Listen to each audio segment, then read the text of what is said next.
Good morning students. आज जो topic हमारा है कंस्ट्रक्टर डिस्ट्रक्टर पार्ट 2।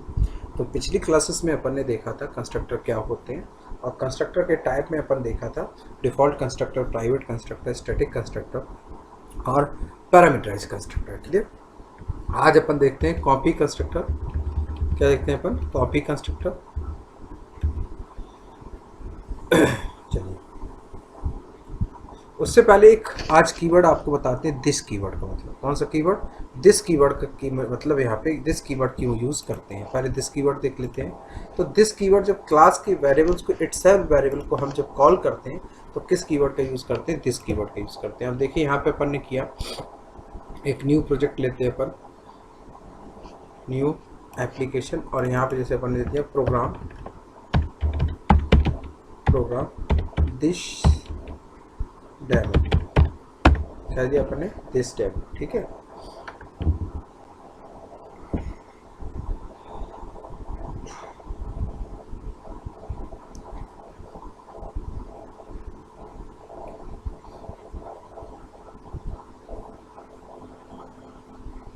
एप्लीकेशन आपकी क्रिएट हो रही है। अब देखिए यहाँ पे अपन डिश डेमो का एक एग्जांपल आपको हम बनाते हैं। तो यहाँ पे जैसे अपन लिया एक पब्लिक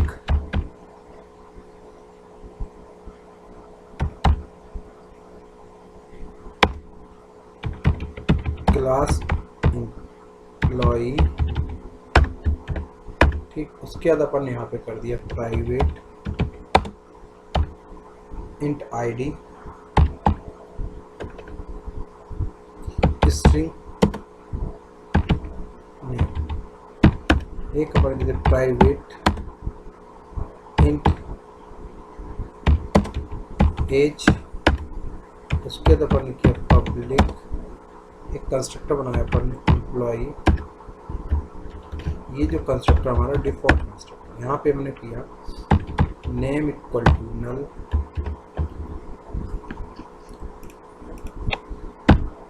उसके बाद हमने कर दिया एज इक्वल टू 0, या अपन ऐसे भी दे सकते हैं। ठीक, ये हमारा बन गया। एक अपन ने दिया पब्लिक एम्प्लॉई, इसके अंदर जैसे वेरिएबल अपन ने पास किए स्ट्रिंग नेम एंड एज, ये वेरिएबल पास किए अपन ने। यहाँ पे अपन ने दे दिया नेम इक्वल टू नेम, और अपन ने दे दिया एज इक्वल टू एज। उसके बाद अपन ने यहाँ पे क्या किया? एज इक्वल टू, यहाँ पे अपन ने दिया पब्लिक वाइड शो, क्या किया? Wide show. उसके बाद अपन ने यहाँ प्रिंट करा console dot right line name colon, यहाँ पे अपन ने नेम को प्रिंट कर, यहाँ पे दिया कंसोल डॉट राइट लाइन, यहाँ पे दिया अपन ने एज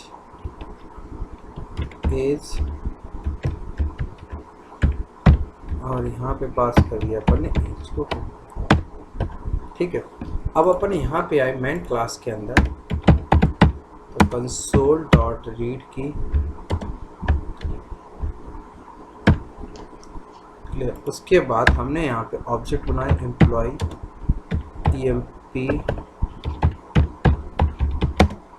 एम्प्लॉय,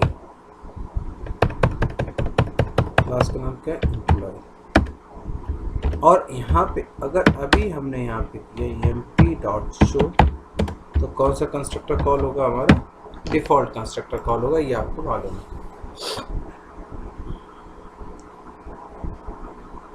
ये देखिए डिफॉल्ट कंस्ट्रक्टर आपका कॉल हो रहा है।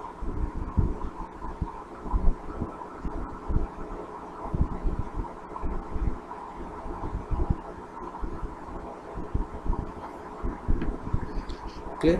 Default constructor. अगर पैरामीटराइज कंस्ट्रक्टर कॉल करना, तो यहाँ पे हम इसमें क्या करें? आर्गुमेंट पास कर, जैसे हमने नाम पास कर दिया दुश और आईडी दे दी, यहाँ एज दे दी हमने अगर अभी रन करेंगे तो अभी भी हमारा पैरामीटराइज कंस्ट्रक्टर कॉल होगा ना, पर नहीं होगा क्योंकि इसके अंदर जो आर्ग्यूमेंट है, जो वेरिएबल है, ये लोकल वेरिएबल है। तो यहाँ पे जो वेरिएबल कॉल हो रहे हैं वो कौन से कॉल हो रहे हैं? लोकल वेरिएबल कॉल हो रहे हैं, क्लास वाले वेरिएबल कॉल नहीं हो रहा है।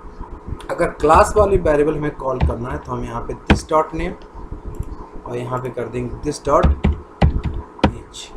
अब ये जो दिस वाले हैं, ये जो वेरिएबल कॉल करेगा ये क्लास वाले वेरिएबल्स कॉल करेगा। कौन से वेरिएबल कॉल करेगा? क्लास वाले। और ये जो विदाउट दिस के साथ यूज़ किए ये पैरामीटर जो हमने पास किए हुए, अब जो वैल्यू असाइन करोगे वो वैल्यू देखिए अब हमारे पास प्रिंट होके आएगी। तो कहीं पे भी अगर आपको क्लास वेरिएबल अगर प्रिंट कराना है, क्लास वेरिएबल वैल्यू एक्सेस करनी है, तो वहाँ पे हम किस कीवर्ड का यूज़ करते हैं? दिस कीवर्ड का यूज़ करते हैं। क्लियर? चलिए अब यहाँ पे हमने ये बनाया, अगर हमें यहाँ पे ही एक कॉपी कंस्ट्रक्टर डिक्लेयर करना है। कौन सा कंस्ट्रक्टर डिक्लेयर करना है? Copy constructor. ये हमारा पैरामीटराइज हो गया। अब यहाँ पे अगर हम कॉपी कंस्ट्रक्टर डिक्लेयर करें तो कैसे डिक्लेयर कर सकते हैं? एम्प्लॉय, और हमने यहाँ पे पास कर दिया एम्प्लॉय। क्या पास कर दिया? तो ये जो कंस्ट्रक्टर बन गया ये हमारा बन गया। यहाँ पे कमेंट डाल देते हैं, जब हम ऑब्जेक्ट पास कर देते हैं कॉपी कंस्ट्रक्टर। और आपने देखा होगा C++ पर अपन क्या लगाते हैं? एम्परसेंड लगा के बनाते हैं कॉपी कंस्ट्रक्टर। और ये जो कंस्ट्रक्टर है वो हमारा कौन सा? पैरामीटराइज है। क्लियर? अब यहाँ पे हम वैल्यू कैसे असाइन करेंगे? Name equal to emp dot name. दूसरा हमने यहाँ पास किया age equal to emp dot age. ये हमारे पास है। क्लियर? अब हम यहाँ पे आएंगे और इसका ऑब्जेक्ट बनाएं। क्या बनाएं? ऑब्जेक्ट। अब जैसे हमने मान लो सपोज दैट अब यहाँ पे आए तो हमने ये वेरिएबल प्रिंट किया, तो अगर अब हम इस कंडीशन में मान लो इसको प्रिंट, ये हमारे पास एक हमने बना लिया एम्प्लॉय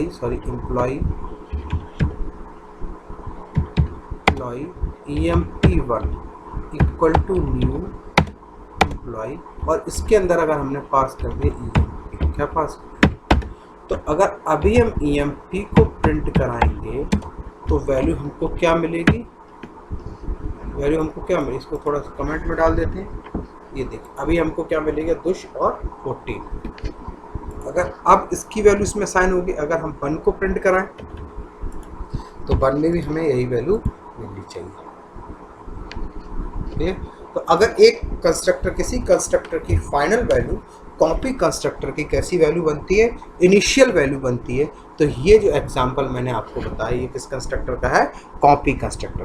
तो कॉपी कंस्ट्रक्टर जब हम बनाते हैं तो कॉपी कंस्ट्रक्टर के अंदर पैरामीटर के रूप में एज ए ऑब्जेक्ट क्लास का ऑब्जेक्ट हम यहाँ से पास कर देते हैं, तो वो कंस्ट्रक्टर हमारा क्या बन जाता है? कॉपी कंस्ट्रक्टर बन जाता है। क्लियर?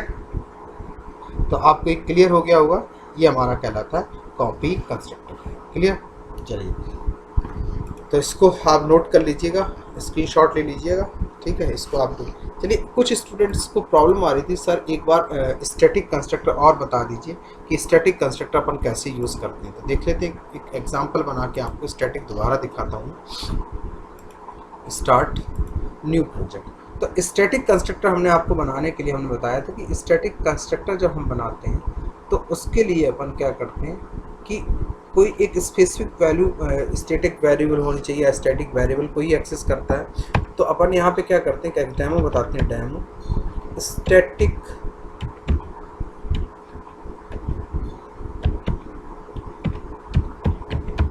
ठीक है। अब यहाँ पे स्टैटिक कंस्ट्रक्टर बनाते हैं। जैसे suppose that upon public class का नाम जैसे दिया अपन ने emp, क्लास का नाम क्या दिया? emp। अब यहाँ पे अपन ने क्या किया? एक कंस्ट्रक्टर बनाया, तो स्टैटिक emp, क्या हो रहा है? emp। और इसके अंदर अपन ने कर दिया मान लो सपोज क्या दे दिया अपन ने? Console dot right line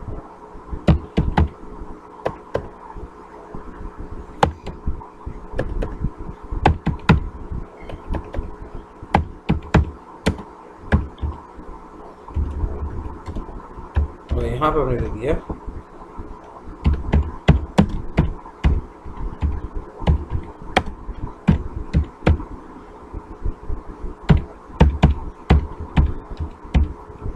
static constructor. Clear, static constructor हमने यहाँ पे दे दिया। उसके बाद अब स्टैटिक कंस्ट्रक्टर बना लिया, अब हमने एक स्टैटिक मेथड भी बनाया। क्या बनाया? स्टैटिक मेथड भी बनाया। तो हमने यहाँ पे कर दिया पब्लिक स्टैटिक मेथड का नाम दिया वाइड सैलरी।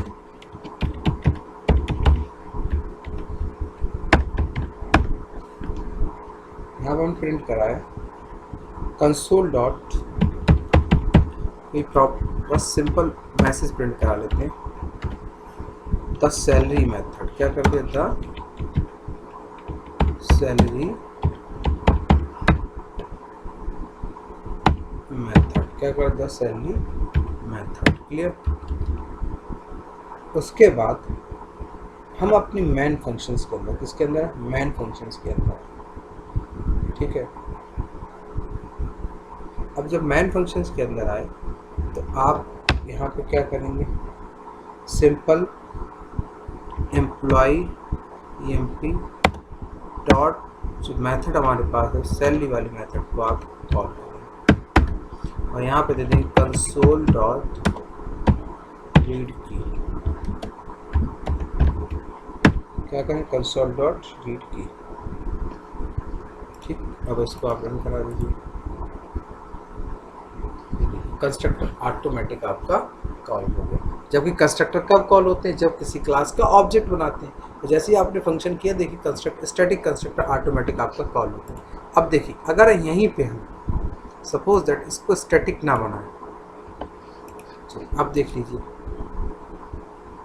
देखिए सिर्फ आपका सैलरी मेथड कॉल करें। तो ऐसे कामों के लिए जब आप चाहते हैं कि हम स्टैटिक मेथड बनाएं और ऑटोमेटिक आपका कॉल हो जाए, क्या? कंस्ट्रक्टर कॉल हो जाए, तो ऐसी जगह पे अपन किसका? स्टैटिक कंस्ट्रक्टर का यूज़ करते हैं। किसका यूज़ करते हैं? स्टैटिक कंस्ट्रक्टर हम यहाँ पे बनाते हैं। क्लियर।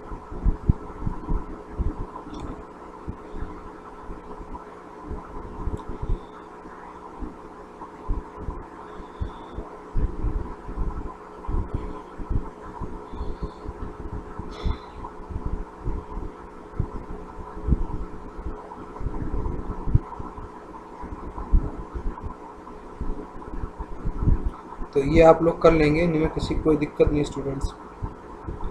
चलिए, अब आज अपन आगे चलते हैं। जो अपने पास नेक्स्ट एग्जाम्पल है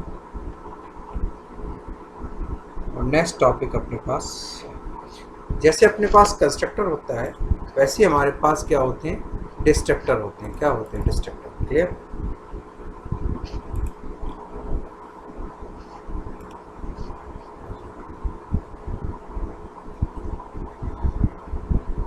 ये मैं आपको भेजता हूँ। चलिए, अब नेक्स्ट हमारे पास डिस्ट्रक्टर।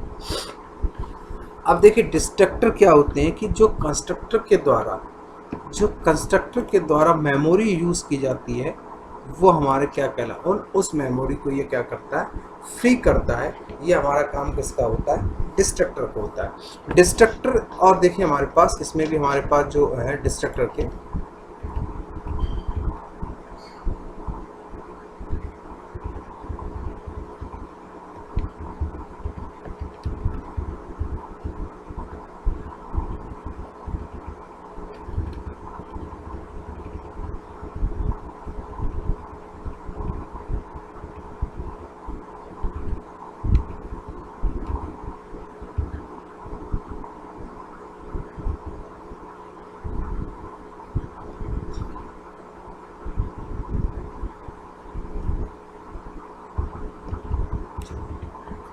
तो ऐसे ही बता देते हैं। तो जो हमारा मेमोरी यूज़ की जा रही, उस मेमोरी को फ्री करने के लिए कंस्ट्रक्टर के द्वारा जो मेमोरी फ्री की यूज़ हो रही, उस मेमोरी को क्लीन करने के लिए किसका यूज़ करते हैं? Destructor. Destructor method to clean up the unused object, यानी जो ऑब्जेक्ट यूज नहीं उन memory. Sometimes programmer needs to manual cleanup. क्या करना पड़ता है? मैनुअल क्लीनअप करना पड़ता है। डिस्ट्रक्टर बनाने के लिए हमेशा हम किसका यूज़ करते हैं? टाइल्ड सिंबल का, उसके बाद क्लास का नाम और उसके बाद पैरेंथेसिस।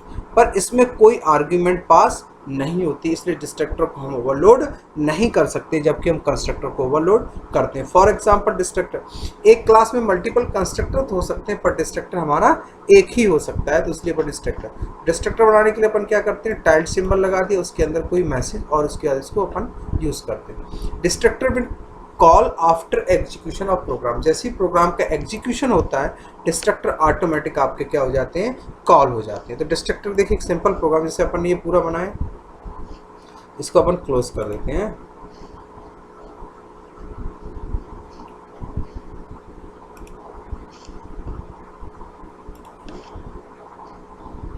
यू स्टार्ट, किस में स्टार्ट, ठीक है, और अपन यहाँ पे जैसे ये वाला डेमो। अब इसी प्रोग्राम में अपन डिस्ट्रक्टर अपन को बनाना है, तो अपन यहाँ पे रखेंगे कर्सर, कौन सा सिंबल लगाएंगे, टाइल्ड सिंबल, क्लास का नाम अपने पास क्या है, एम्प्लॉय, और यहाँ पे बस सिंपल मैसेज क्या दे देना अपन को, console dot right line memory, हमारी क्या हो जाएगी, मेमोरी फ्री, क्या हो जाएगी, मेमोरी हमारी, ये काम हमारा कौन करेगा, तो कंस्ट्रक्टर के द्वारा जो मेमोरी यूज़ की जा रही है उस मेमोरी को फ्री करने का काम हमारा कौन करता है, डिस्ट्रक्टर। क्या करता है हमारा डिस्ट्रक्टर, यानी जो मेमोरी यूज़ की जा रही है उस मेमोरी को फ्री करने का काम डिस्ट्रक्टर करता है। क्लियर, तो कंस्ट्रक्टर डिस्ट्रक्टर आपको क्लियर हो गए होंगे। अब इसके आगे चलते हैं। अब हमारे पास आती है प्रॉपर्टी। अब हमने आपको बताया था जो क्लास हमारे पास है, क्लास क्या है, एक यूज़र डिफाइंड, क्या है, एक यूज़र डिफाइंड डेटा टाइप से, जिसमें कलेक्शन है किसका, मेथड्स का, डेटा का, प्रॉपर्टीज़ का एंड इवेंट्स का। तो यहाँ पे हमारे पास क्या है, हम प्रॉपर्टीज़ भी अपनी बना सकते हैं, खुद की प्रॉपर्टी भी क्रिएट कर सकते हैं। A new features of C#, another way of the implementation, accessor, mutator, methods, property looks like data fields. Property क्या होते हैं, एक डेटा फील्ड्स की तरह होती है, but more closely aligned to methods के बहुत क्लोजली अलाइन होते हैं। The standard naming of convenience द शीशा विद द प्रॉपर्टीज, शीशा क्या है, प्रॉपर्टीज है। Use of the same name as the instance variable और fields, but start with the underscore से स्टार्ट कर सकते हैं या कैरेक्टर से स्टार्ट कर सकते हैं। क्लियर, नेक्स्ट हमारे पास है expose object data to outside world. ठीक है, नेक्स्ट हमारे पास control how to data manipulate, data के मैनिपुलेट को कंट्रोल करता है। Ensure the internal object state the correct. ठीक है, प्रॉपर्टी। अब देखिए प्रॉपर्टीज हमारे पास तीन टाइप की प्रॉपर्टीज यूज होती हैं। Properties can read only property हो सकती है, राइट ऑनली प्रॉपर्टी हो सकती है, रीड और राइट ऑनली दोनों टाइप की प्रॉपर्टीज भी हमारे पास हो सकती हैं। प्रॉपर्टी को डिफाइन करने के लिए हमारे पास देखिए प्रॉपर्टी वर्क से पेयर मेथड्स, दो मेथड्स में आपका प्रॉपर्टीज काम करता है। किस किस में, प्रॉपर्टी के अंदर एक गेटर मेथड होता है और एक हमारे पास सेटर मेथड होता है, यानी एक से एक प्रॉपर्टी को गेट करते हैं, एक से प्रॉपर्टी को सेट करते हैं। नेक्स्ट है property have should have access modifier public, return type, unique name, get और set part। यानी जो प्रॉपर्टीज हमारे पास क्या क्या होते हैं, एक प्रॉपर्टी में एक्सेस स्पेसिफायर होते हैं, प्राइवेट पब्लिक इस टाइप की यूज करते हैं। रिटर्न टाइप, प्रॉपर्टी का रिटर्न टाइप क्या है वो हम डिफाइन करते हैं। प्रॉपर्टी का नाम यूनिक होना चाहिए। प्रॉपर्टी के अंदर दो मेथड होते हैं, गेट और सेट।